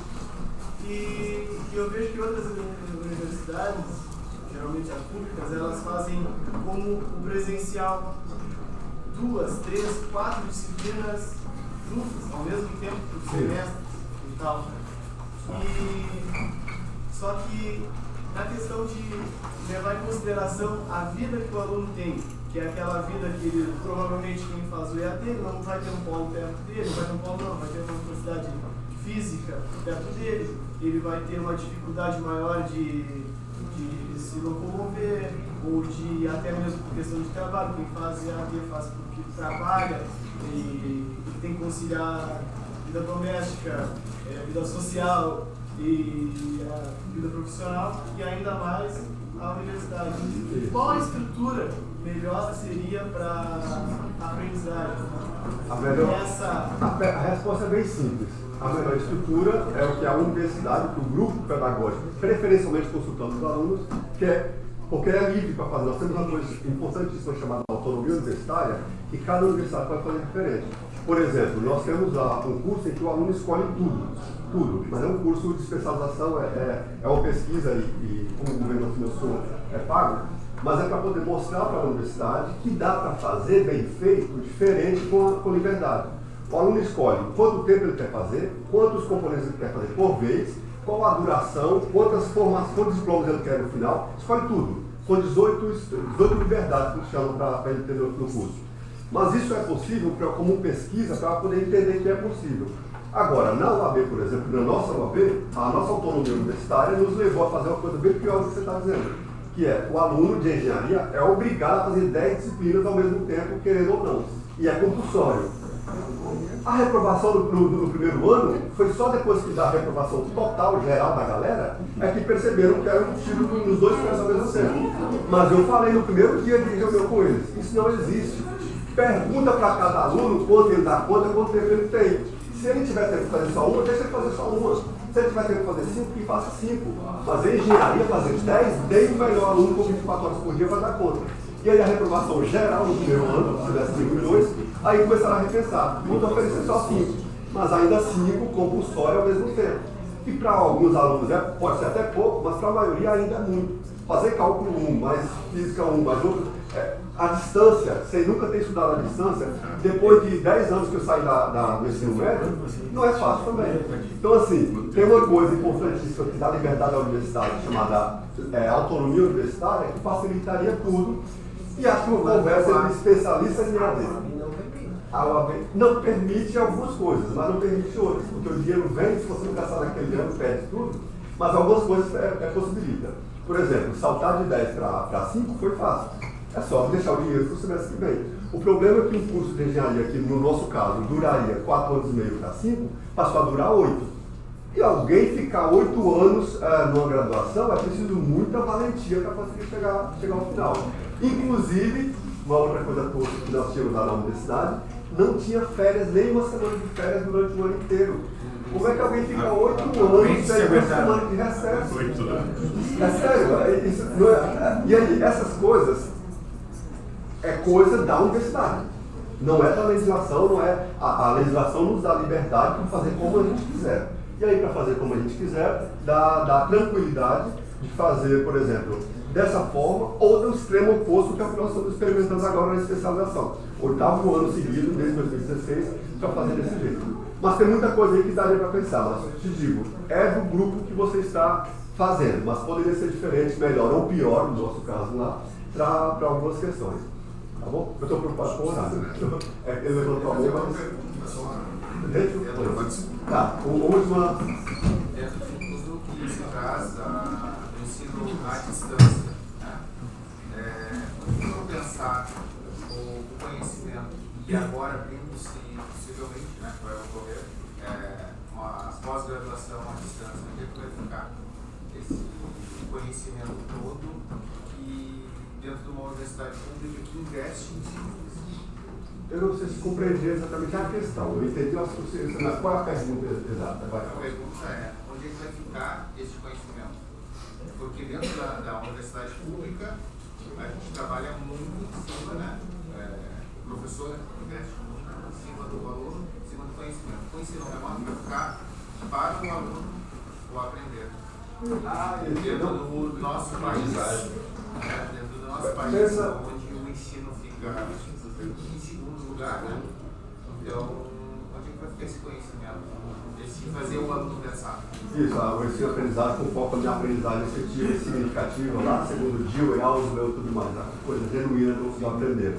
É legal pensar nisso aí, mas lembra que desde a proposta inicial da concepção, da definição do que é institucionalizado, para mim, deveria ser dar uma liberdade para o aluno fazer a disciplina que ele quisesse à distância e o professor ensinar à distância. Então, eu não vejo como sendo o ideal pensar em AD como sendo na OAB. Para mim, isso não é o ideal, está longe do ideal. O ideal seria pensar em fazê-lo todo, a universidade oferecer as disciplinas presencialmente e virtualmente, e cada aluno que entrar escolhe o que ele quer fazer presencial ou virtual nos critérios institucionais. Por exemplo, a graduação tem 50 vagas, porque a sala de aula tem 50 vagas. Então não dá para usar EAD e querer fazer presencial. Mas se o sistema controlar isso, faria naturalmente. Então, do meu ponto de vista, a aprendizagem aconteceria da perspectiva do aluno. Nós sabemos que nós precisamos ensinar os alunos como estudar à distância. Não é fácil e é diferente do que estamos fazendo historicamente. Mas a gente teria que conversar com mais calma, mas tem bastante coisa para se pensar a respeito disso aí. Com licença. Eu vou passar a palavra para ele gerenciar o tempo, mas Cristiano, ajuda cá. Tem duas pessoas querendo falar, mas eu quero que você me dê verdade ou não. Daniel, Javier aqui, uma pergunta rápida. Coordenador do curso espanhol, um prazer, e bem-vindo à nossa universidade. A dúvida que eu tenho é, falaste tempo, inclusive o tempo é o que nos pressiona o tempo todo. Né? E talvez seja esse um dos fatores que contribua para a evasão nas aulas na universidade presencial. Um curso de 6 anos, 5 anos, normalmente as pessoas começam há muito tempo, né? É a palavra obscena, vamos embora. Mas talvez o que atraia justamente o público para o ensino à distância seja o domínio ou a tentativa de controle desse tempo. Cursos de graduação e no sistema de ensino à distância deveriam também ser flexibilizados e diminuídos, pensando justamente que o tempo pode ser o fator de evasão? Não é diminuído, muito menos piorado, não. Tem que pensar em flexibilidade. É uma expressão muito bacana chamada flexibilidade pedagógica, que organiza flexibilizar espaços, flexibilizar tempo e flexibilizar currículo. Isso que eu disse, nós estamos com a pesquisa há 8 anos para tentar entender como fazer isso, para mostrar para as pró-reitorias de graduação que é possível. O Forgrad, o Fórum das Graduações, não desataram esse nó num congresso que eu estive presente para ajudá-los a pensar a coisa. Aí começamos a pesquisar isso em 2014 e temos como resolver isso, que é o curso que eu te falei. Só tem que pensar em detalhes de flexibilizar pedagogicamente, temporalmente e espacialmente. É possível e é fácil. O detalhe é que precisa de ser institucionalizado e não exatamente para um curso.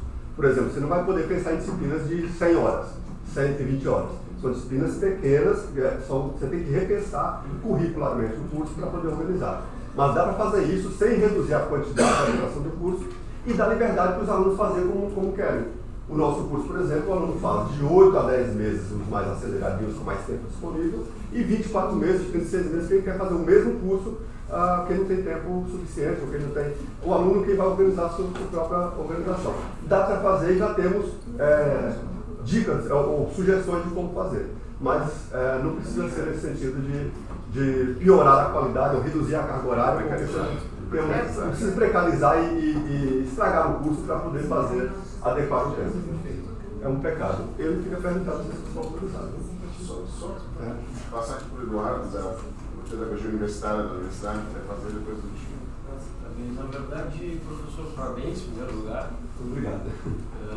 Por tratar das questões com um olhar que está focado nas dificuldades há bastante tempo. Tá? Eu queria só, depois a gente pode conversar depois, mais porque são algumas. Eu queria levantar com os colegas aqui juntos. Tá? Em primeiro lugar, dizer que eu concordo com o professor Edgar, tá? Que a gente tem o máximo cuidado para fomentar a adesão, se relaciona com vários preconceitos que nós temos com como a gente compreende o nosso âmbito, né, enquanto instituição pública. Tá? Então eu também tenho essa preocupação lexical sempre para a gente ganhar mais adeptos e não diminuí-los. Dizer que eu tenho um pouco de dúvida, professor, se nós conseguirmos depois da pandemia com o ensino remoto ganhar mais adeptos, eu tenho uma dúvida quanto a isso. Tá? Eu acho que no momento sim, sobretudo em momentos de readaptação das pessoas, quando elas recém voltaram ao trabalho presencial, todos passamos por isso, né, o medo, e também conhecendo outras possibilidades de trabalhar, né, envolvendo o nosso âmbito privado, né, misturando as coisas. Né? Isso. E hoje a gente tem, por exemplo, várias instituições brasileiras, no caso do trabalho dos técnicos, inserindo o trabalho remoto, PGD. Isso já apareceu mais para eles do que propriamente para nós, professores. Mas eu tenho dúvida dessa adesão. Eu acho que também houve um cansaço. Tá? Eu percebo que uma cansaço da terra. grande parte, um cansaço e uma desmotivação. E aí, talvez, né, a compreensão de que as coisas não são tão boas assim como são na vida presencial. Bom, por outro lado, isso também gera uma preocupação, porque confunde, eu acho, o âmbito das coisas, na medida em que nós temos hoje um aluno diferente, né? Completamente diferente. Nós estamos reconhecendo os alunos. Isso se reflete, por exemplo, na adesão desses alunos do mundo contemporâneo às universidades públicas.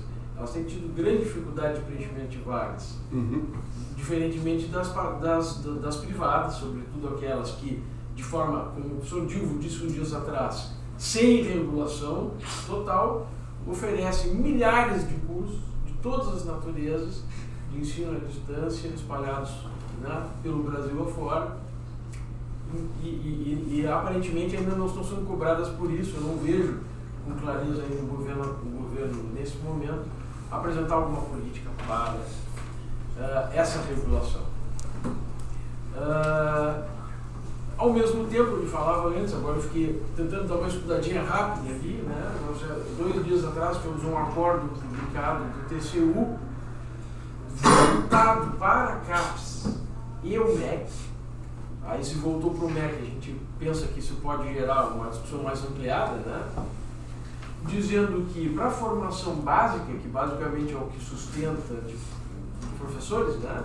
Para a educação básica, que é o que sustenta os nossos cursos da Universidade Aberta do Brasil, basicamente, há uma forte recomendação no final deste acordo para que esses cursos sejam presenciais, não à distância, estudadas as necessidades dos estados. Confesso que me preocupei um pouco com a natureza desse acordo. E por fim, eu anotei aqui tudo na conversa com a minha esposa, porque eu não estou ensinando para anotar. Uma questão o senhor falou que eu também acho que incluir orçamentos com finalidades específicas pode ser importante, mas a gente também tem que pensar, e aí voltando lá no início, que nós temos essa dificuldade de adesão geral a essa discussão, né? E os lugares que têm se convidado a pensar, por exemplo, tem meu colega na filosofia, ali o Kevin, a gente tem discutido a possibilidade de um dos cursos que nós temos, o curso de bacharelado, ser institucionalizado na modalidade EAD. Desculpa, já é institucional, ser transformado para a modalidade EAD. Mas a gente ainda vê que a legislação, não só do ponto de vista financeiro, que esse é um problema, quem financiaria um curso totalmente em EAD institucional, criado a partir, sem vínculo com a UAB? Nós já temos no Brasil. Essa é a pergunta que eu ia fazer justamente por isso. Qual é o caminho para nós fazermos essa discussão institucional? E quais são os limites que nós temos? Precisamos ter polos, como nós discutimos a questão da avaliação, se é necessário que a avaliação seja presencial, assim como parece que ser exigido dos cursos da Universidade Aberta. Qual é o percurso de construção de um curso institucional? Não precisa São comentários gerais, tá? Que eu vejo como dificuldades, mas todas as dificuldades nos ajudam a trabalhar e pensar de forma estruturada, né? Para chegar numa universidade híbrida.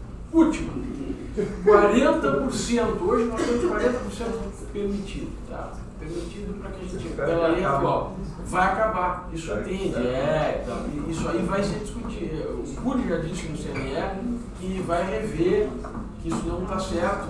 Talvez isso ressurja na forma de ensino híbrido. E até porque aqueles percentuais de EAD que nós já temos permitido, né? Antigamente 20%, 40% há pouco tempo, acho que nós não temos nenhum curso de 40% aqui, né? No máximo 20%. Não fazemos ensino à distância, me atrevo a dizer, com esses percentuais nos cursos que já tem. Fica lá o ambiente, bota o trabalho, faz os equipamentos, não é o possível. Não está institucionalizado. Não. Nem aqui, nem em lugar nenhum. Está institucionalizado para a gente diminuir nossa carga horária presencial. Bom. Perdão pelo horário, aliás, para todo mundo pela explosão do tempo, pelo extrapolar do tempo. Primeira questão que você diz do acórdão vacinado, eu não vejo como algo ruim. Eu vejo até como sendo algo de correção do problema. O problema é que o foco é na CAPES, né? É um problema de o foco ser na CAPES, mas inclusive a CAPES e todo o resto da gestão educacional em Brasília, todo o resto, desde 2016, com a saída da Dilma, todo mundo foi trocado para gestores de instituição privada. Isso já diz muita coisa. Diz muita coisa por quê? Eles, tudo que podiam mudar de legislação para facilitar a vida deles para negócio com a EAD, foi feito. Inclusive na DED, inclusive na CAPES. Então, se você pegar essa percepção, um acórdão que limite isso, começa a colocar ordem nas coisas, vão começar a repensar e a reorganizar as coisas. Beleza, esse é o primeiro ponto. Mas esse primeiro ponto tem a ver com algo que eu questionei desde o começo. Porque o fiscal criou a engenharia à distância no começo porque não quis seguir aquela regra de que só professor pode ser formado à distância. Nós criamos licenciatura em pedagogia, licenciatura em educação musical, bacharelado em educação em música, bacharelado em engenharia ambiental e tecnólogo em produção sociocoleira. Só 2 cursos de licenciatura e 4 outros em bacharel ou tecnólogo. Isso porque a gente brigava com essa questão. Eu não concordo de ser só curso de formação do professor, que é à distância mesmo. Se for híbrido institucionalizado, pode ser qualquer coisa, até medicina pode ser à distância. Mas a parte que pode ser à distância, não pode ser tudo à distância. Nem para professor, estágio tem que ser presencial, mesmo que seja no curso à distância. E por que tem que ser? Porque nós sabemos que a teoria de formação do professor orienta para esse rumo. Então eu tenho uma questão bem particular nesse sentido, que eu acho que é bacana a gente aprofundar melhor, corrido assim fica meio que lacunado. Sobre o segundo ponto que você falou, eu acho que é importante a gente não perder de vista que o problema talvez esteja local, elementos endógenos e não exógenos, mas que os exógenos acabam facilitando. Se a gente conseguisse dizer, como que é a Unifesp, por exemplo, um curso de graduação 100% à distância, mas autofinanciado pela instituição. Os professores são concursados para trabalhar naquele curso à distância. Então dá para poder fazer o curso sem nem pensar em preocupações de financiamento via OAB. Como é que eles fazem isso? O dinheiro do aluno, como eu falei, existe uma coisa chamada CAC, custo aluno qualidade, uma coisa chamada VAAT, aprovada agora recentemente, no final do ano passado, que é o valor de cada aluno por ano da educação básica, que é a mesma coisa que a gente usa indiretamente para calcular o aluno da educação superior. Então, quanto custa um aluno da educação presencial? Custa R$3.000 por ano. Vem os R$3.000 para poder pagar o que gasta daquele curso. Aí a universidade vai ter que saber se ela vai dar conta de bancar aquele aluno por R$3.000 por ano. É isso que a gente recebe para o aluno presencial. Então, se for a mesma coisa para o aluno à distância, aí pode ser que o valor seja até diferente. Nós temos a correção, que é a correção que a União oferece para a educação básica, e poderíamos ter a mesma coisa. A correção seria, um aluno de educação escolar do campo ou de educação especial é mais caro do que um aluno de educação presencial citadino da cidade. Um aluno de ensino médio é mais barato do que um aluno de ensino fundamental. Então essas correções já existem para a educação básica. Só usar a mesma lógica e vamos conseguir, na matriz orçamentária, ter um valor que dê para oferecer um curso à distância. E acredito piamente nisso. Acho que não é difícil convencer o governo a oferecer isso, a propor isso para a universidade. O nosso problema é endógeno. Nosso problema são as limitações internas. E começa pelo docente e vai para outros rumos. Mas como resolver o problema, nós já sabemos. Agora, o detalhe é como é que isso vai se desdobrar depois. Mas, infelizmente, essas coisinhas para pouco tempo, acabam não sendo possível chegar muito longe. Pessoal, infelizmente, nós precisamos encerrar. A gente pode começar a gente conversa depois. E agradecer imensamente ao professor Daniel, muito obrigado. Foi excelente. Desculpa, eu não tenho desculpado, nós agradecendo imensamente. Foi, acho que excelente, acho que todo mundo aproveitou muito. E muito obrigado mesmo. Nós tivemos a oportunidade de conversar em público. Sim, vamos. Professor, muito obrigada. Eu pude acompanhar desde o começo, estava nessa atividade, mas já vi que foi muito boa a discussão, concordo com o senhor em gênero, número e grau. Eu não sei se é pelo frio, mas a galera ficou, então. Está todo mundo congelado. Não, é porque foi muito bom. Obrigado. Tudo, inclusive, como